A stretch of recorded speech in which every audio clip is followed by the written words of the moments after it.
Hey, welcome to Viking Preparedness. I am Pastor Joe Fox. You know, John Kerry, our Secretary of State, that liar who was once a presidential candidate, is taking a lot of guff right now on talk radio over something he said. And he said words to the effect of, you know, the job of Secretary of State used to be a lot easier during the Cold War. And people are taking him to task for that. And yeah, just let me go on a mini rant right here. Do you know what the problem with talk radio is, other than, you know, you're getting the establishment side of every little news article that they choose to report to you?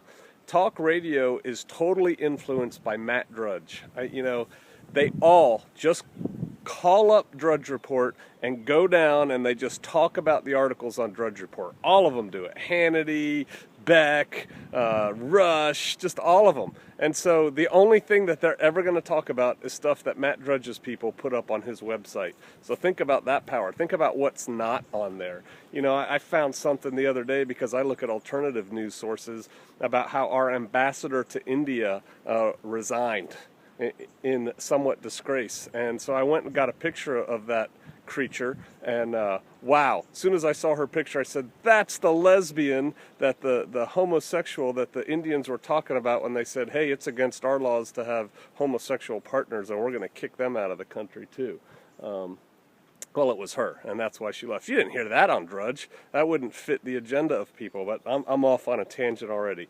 Anyway, Kerry said it was a lot easier back in the day when it was the Cold War, and it was just basically us and the Soviet Union, us and Russia, that you had to focus on. It was either us and them, or us and their proxies, or their proxies and our proxies.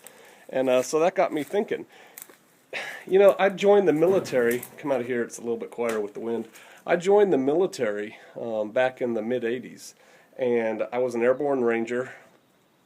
To put it perhaps a little bit more succinctly, more accurately, I was an airborne and ranger qualified light infantry lieutenant, right? And back then I had a Bronco 2 that I was very proud of, and I put a sticker on it, a bumper sticker, and the bumper sticker said, "Russia sucks." Right? And I took some guff for that. People would tell me, you know, more intelligent people than I was then, you know, the Russian people aren't necessarily bad. And I was like, yeah, man, but we're going to fight them. And man, I was properly propagandized to want to fight the Soviets. And here's another thing. And see, I equated Soviet Union with Russia. Not necessarily true. Maybe a fine point, but not too fine a point. Back in the day, we all studied Russian tactics. Matter of fact, let me show you my friend here. I brought him down here just for you. That's Ivan. You know, we all knew about Ivan very well. We knew that Ivan had inferior equipment other than his rifle right here, which we knew even then it was a good rifle. Nobody ever talked about the RPG-7, and let me go on another rant. Why in the heck do we not have RPGs? You know, the United States military could build them just like that. We could build those if we wanted to. We've certainly captured enough we could have them. The RPG is an awesome weapon. Why don't we have it? I'll tell you why, because people wouldn't get rich building it, even though it's effective. But see, that's another rant. But anyway, we were told, this is our enemy right here. We knew how he fought. We knew, man, I could, and it wasn't just me. Everybody, you know, in my cohort could do this. We could template out what the Soviet battle plans were because they fought very much by the book. Doom, doom, doom. And so if you found one part of their units, you could pretty much template out where the rest of their units were. And they had a lot of them. They had a lot of guys, they had a lot of tanks, and that was our biggest problem. But our tactics were better than their tactics, and they were at the time. And so we weren't really horribly concerned about fighting them man-on-man, tank-on-tanks. We were a little bit concerned, and I'm talking as individuals, as leaders and men. We were concerned about, you know, this puppy going nuke or chemical warfare and all that stuff, and we didn't like that. But anyway, we studied all that stuff. So that's Ivan. So then I'm reading news articles, right? And I've read 2 so far that talk about the Russian army now. And There's propaganda going on. There is propaganda going on because it talks about how the Russian special forces, they're surprising everyone with how well equipped they are. They all have, like, throat mics, and they have new body armor, and it's the same words they're using. It's like this is obviously talking points handed out to a couple reporters who produce this information that you're supposed to digest. And the talking points are the Russian special operations guys are very well equipped now. They have because I use the same equipment. They have radios, throat mics, they have better ammo, better, it's like steel penetrator core, big deal. They have better body armor than we do, better helmets than we do, and there was one other thing they talked about that they had, and they were acting differently. They were acting more sophisticated, and there's no way that the Ukrainians can stand up against them. And they left it there. Because they want you to say, oh, we got to give the Ukrainians money so that they can fight the new improved Ivan back here, because without that money and gear and assistance and training, the Ukrainians are toast against the evil empire of Russia. Look, I am certainly not a communist. I have, no love for communists of any stripe or nationality. But I do wonder how much Russia is communist anymore. That's one. They seem to be making a whole lot of money at the individual level. Lots of them are, not all of them. They certainly don't have a perfect system over there.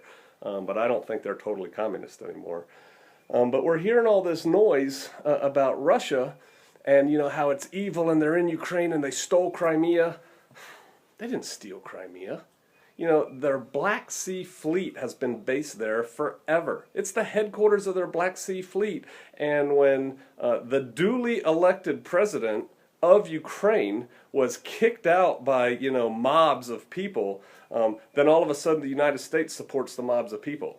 You think we had something to do with those mobs? Yeah, I do, because that president of Ukraine, who was duly elected, constitutionally elected, was starting to lean towards Russia, because the IMF said, we'll give you all this money and you'll be in our back pocket and you'll be in debt to us forever, and he didn't really like that choice, and Russia's like, hey, we'll square you away, we'll give you a whole bunch of money too, because they needed money, but we want to be friends, friends with benefits, right?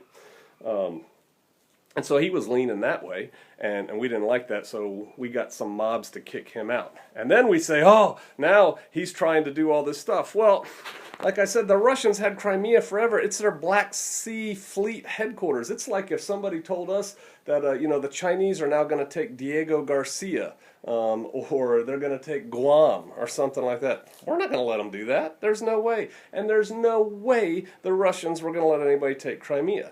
And so now people are talking about this evil Putin, who's a better leader than we have, and they're saying, hey, he's going into Ukraine. Yeah, he is. I think he is. I think he's going to go into Ukraine and take it. If you think about it in just the big picture of geopolitics, who is Ukraine really more important to? Us or him?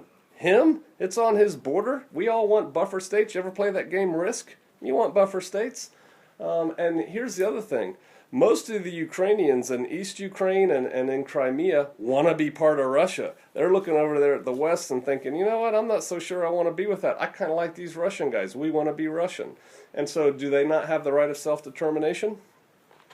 So there's that, man. There's just a lot of noise being made for the conflict that's coming. And it is coming. Make no doubt about that. There is a conflict coming. There are probably conflicts coming. It's starting to look biblical.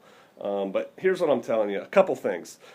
Number one, watch your news sources. You're being fed. You're being fed news. You're being spoon-fed it. They want you to come to certain conclusions, and you have to exercise a lot of wisdom and judgment so you don't get herded with the sheeple. Whenever there's a war, everybody pulls out the flags and goes, yeah, go team, go, USA, USA. Really? Come on. People think.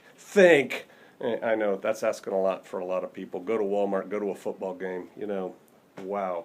The other thing is this. Yeah, the Russians are getting better. We are arrogant if we think that we're the only people who are learning lessons about modern fourth-generation warfare, and all of a sudden we're kind of shocked at how fast the Russian special ops have gotten better. In, what was it, 2008, I think, they went into Georgia, the Republic of Georgia, and had a little fight that we had some hand in there.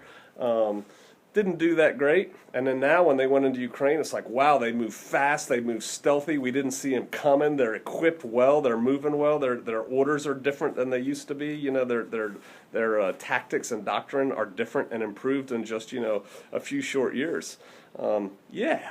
You know, you think other people get better? So, and at a time when, what are we doing? I opened this video. See, I'm on a rant. I opened this video talking about how I used to be an infantryman, right, in the infantry. Those are the ground pounders, the guys that carry rifles and dig holes and walk forever, right? And now they want to put women in the United States Army infantry.